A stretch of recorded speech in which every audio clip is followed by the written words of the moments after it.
Maray na hapon sa gabos na mga kontraktor sa mga driver ng dump truck na nagakarga ng mga aggregates products na sigan agi didi sa pon sa ding flyover. Yan nakikita ninyo ang sitwasyon sa ding pinagaagihan didi makasupog sa mga dayuhan. Kaya so mga iuragan sa kuya na sige ang vlog ko kang mga route na tinampo. Aber kung talagang maurag ka mo dumpingin na ninyo doon tanganing maayos an sa indang agihan sa tuyang agihan.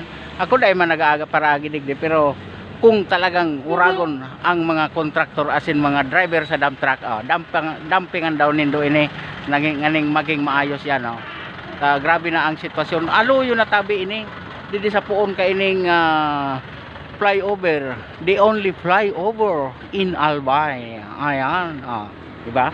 Ako di nagatago ning pandok. Yan ang pandok ko, tapos ang pangaran ko tunay na pangaran ang gagamiton ko. Yan, shout out sa paratinda ng salad.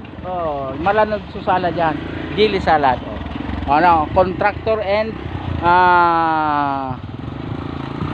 mga driver sa dump truck. Sabihan naman nindo ako na sanaan magpakaray. Uno man lang ipakaray, kura man ako truck, kura man ako pwedeng kargahan nin bye-bye.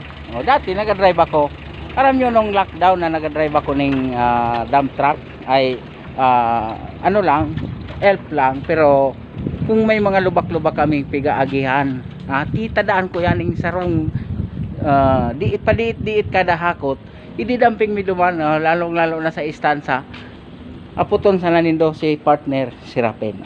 Diba? Keep safe, dapat perming ligtasan sa tuyang agihan. Nilinganan nindo kadipisin baga. Ngayon didi kita nga na sira ron sa ding fly over. Di man na di babagsak. Jawa gawno kapusog kakasag ning linog. Di babagsak tapusog. Pero hindi man natapos.